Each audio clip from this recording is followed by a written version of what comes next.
ઘણીવાર શ્રોતા બની જાઓ, કારણ કે અત્યારે દરેકની પાસે સમય છે, પરંતુ પોતાનું કહેવા માટે, પોતાની વાતો કહેવા માટે કોઈ પોતીકું હાજર નથી.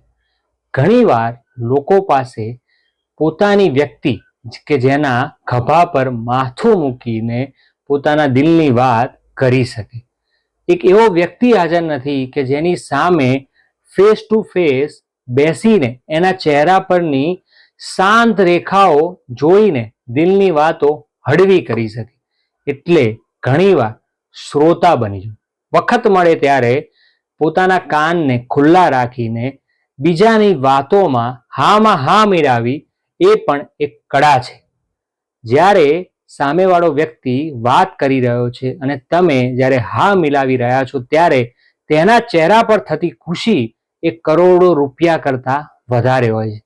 એ વ્યક્તિ ઘરે જાય છે અને ઊંઘે છે ત્યારે એને ચહેરા પર એક આનંદ હોય છે અને મનમાં એક ખુશી ઝલકતી હોય છે કે આજે મને કોઈકે સાંભળ્યો, એના દિલની વાત હળવી થઈ.